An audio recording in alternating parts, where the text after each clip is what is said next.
As the last clip ended, leaving Mr. Bennett blinking back tears while listening to the faint applause of former students echoing from the smartboard speakers, he slowly realized that his life's work had been more significant than he had ever imagined.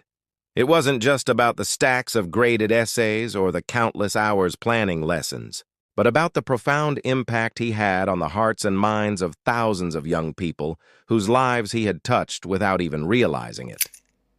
The silence that followed was broken only by soft sniffles as Mr. Bennett processed the magnitude of what he had accomplished. Then a gentle knock on the door startled him out of his reverie. It was Principal Thompson, a woman in her early 40s who had taken over Roosevelt High the previous year. Despite their differences in age and approach, they had formed a grudging respect for each other. Principal Thompson entered the room cautiously, holding a bouquet of sunflowers and a small card. She cleared her throat, saying, "Mr. Bennett, I wanted to come by and say goodbye. And the staff put together this little something to thank you for your dedication to Roosevelt." She handed him the flowers and card, then explained that due to budget cuts, the usual retirement party had been canceled, but she'd asked the faculty to chip in and buy him these as a token of their appreciation. Tears welled up in Mr. Bennett's eyes as he looked at the card. It was signed by every faculty member. Some had written funny memories of him in the faculty lounge. Others had simply said, "Thank you for being you." One note stood out in the elegant cursive of the new art teacher, Miss Isabella Santos, who had become a close friend of Mr. Bennett during his final years. She had written, "Thank you for showing me what it means to be a true educator and human being." Overwhelmed with emotion, Mr. Bennett managed a shaky smile. "I'm glad I've been able to pass on my love of literature to some of you," he said, his voice thick with emotion. "It's been my honor to teach here. These students have been my inspiration, my joy, my reward. I've learned as much from them as I hope they've learned from me." Principal Thompson nodded understandingly. Though she might not have fully understood Mr. Bennett's passion for classic literature, she respected his dedication and the profound impact he'd had on generations of students. The silence stretched between them as they both contemplated the weight of what Mr. Bennett had accomplished over 4 decades. Finally, Principal Thompson said, "Well, Mr. Bennett, I wish you all the happiness and good health in your retirement. You deserve it.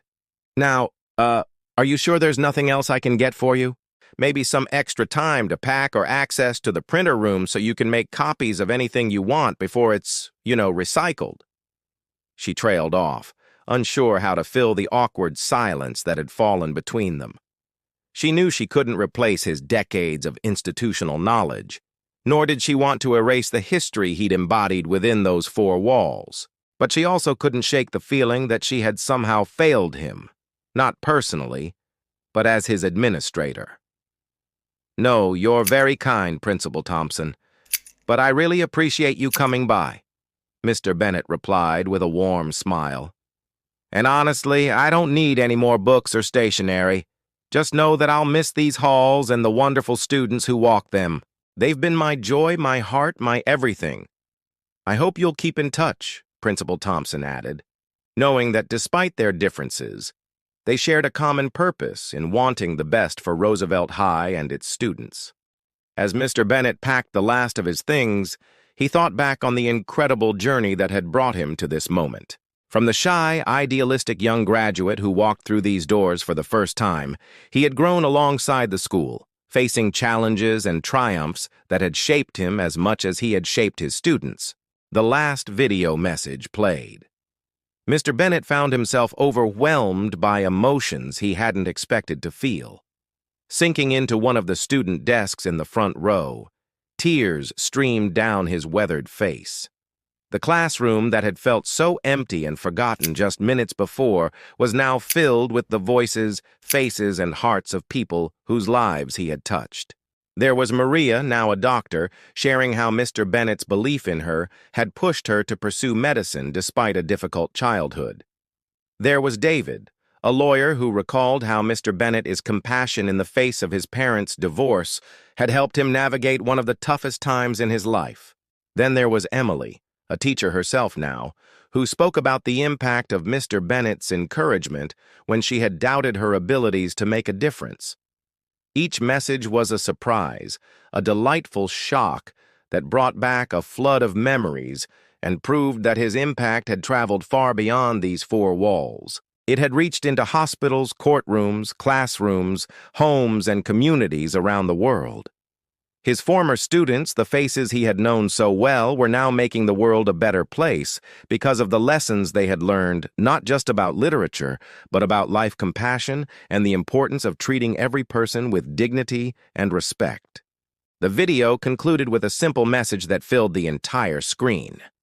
You were never forgotten, Mr. Bennett, and you will never be forgotten, because the best teachers don't just teach subjects, they teach students to believe in themselves, and that lesson lasts forever. As he sat in the quiet aftermath of this unexpected gift, Mr. Bennett realized that he didn't need plaques or ceremonies or official recognition. He had received something far more valuable. Proof that 40 years of caring, encouraging, and believing in young people had created a legacy that would continue long after he left this classroom. He stood slowly, wiping his tears with the handkerchief Margaret had embroidered for him decades ago, and looked around the room one final time. But now his eyes were filled with peace rather than sadness. He carefully turned off the smartboard, whispered, "Thank you" to the empty chairs that had held so many dreams, and walked toward the door. Knowing that while his teaching career was ending, his influence would continue in every life he had touched, every student he had inspired, and every person who would benefit from the kindness and wisdom his former students would pass forward. Sometimes we never know the true impact we've had until long after the moment has passed. And Mr. Bennett's story reminds us that the seeds we plant through our work, our kindness, and our belief in others can grow in ways we never imagine.